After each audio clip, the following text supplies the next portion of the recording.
അധ്യായം 2. ആരെങ്കിലും യഹോവയ്ക്ക് ഭോജനയാഗമായ വഴിപാട് കഴിക്കുമ്പോൾ അവന്റെ വഴിപാട് നേരിയ മാവ് ആയിരിക്കണം. അവൻ അതിന്മേൽ എണ്ണയൊഴിച്ച് കുന്തുരുക്കവും ഇടേണം. അഹരോന്റെ പുത്രന്മാരായ പുരോഹിതന്മാരുടെ അടുക്കൽ അത് കൊണ്ടുവരേണം. അവൻ മാവും എണ്ണയും ഒരു കൈ നിറച്ചും കുന്തുരുക്കം മുഴുവനും എടുക്കേണം. പുരോഹിതനത് നിവേദ്യമായി യാഗപീഠത്തിന്മേൽ ദഹിപ്പിക്കണം. അത് യഹോവയ്ക്ക് സൗരഭ്യവാസനയായ ദഹനയാഗം. എന്നാൽ ഭോജനയാഗത്തിന്റെ ശേഷിപ്പ് അഹരോനും പുത്രന്മാർക്കും ഇരിക്കണം.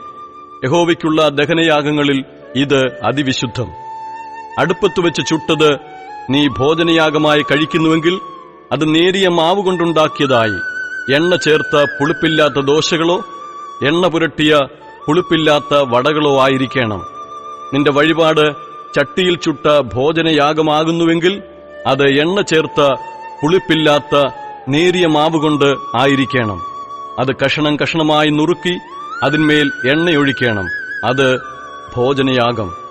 നിന്റെ വഴിപാട് ഉരുളിയിൽ ചുട്ട ഭോജനയാഗമാകുന്നുവെങ്കിൽ അത് എണ്ണ ചേർത്ത നേരിയ മാവുകൊണ്ട് ഉണ്ടാക്കണം. ഇവ കൊണ്ട് ഉണ്ടാക്കിയ ഭോജനയാഗം നീ യഹോവയ്ക്ക് കൊണ്ടുവരേണം. അത് പുരോഹിതന്റെ അടുക്കൽ കൊണ്ടുചെല്ലുകയും അവനത് യാഗപീഠത്തിങ്കിൽ കൊണ്ടുപോവുകയും വേണം. പുരോഹിതൻ ഭോജനയാഗത്തിന്റെ നിവേദ്യമെടുത്ത് യാഗപീഠത്തിന്മേൽ യഹോവയ്ക്ക് സൗരഭ്യവാസനയായ ദഹനയാഗമായി ദഹിപ്പിക്കണം. ഭോജനയാഗത്തിന്റെ ശേഷിപ്പ് അഹരോനും പുത്രന്മാർക്കും ഇരിക്കണം. അത് യഹോവയ്ക്കുള്ള ദഹനയാഗങ്ങളിൽ അതിവിശുദ്ധം. നിങ്ങൾ യഹോവയ്ക്ക് കഴിക്കുന്ന യാതൊരു ഭോജനയാഗവും പുളിപ്പുള്ളതായി ഉണ്ടാക്കരുത്. പുളിച്ചതൊന്നും യാതൊരു വക തേനും യഹോവയ്ക്ക് ദഹനയാഗമായി ദഹിപ്പിക്കരുത്. അവ ആദ്യഫലങ്ങളുടെ വഴിപാടായി യഹോവയ്ക്ക് അർപ്പിക്കാം. എങ്കിലും സൗരഭ്യവാസനയായി യാഗപീഠത്തിന്മേൽ അവ കയറരുത്. നിന്റെ ഭോജനയാഗത്തിനൊക്കെയും ഉപ്പ് ചേർക്കണം.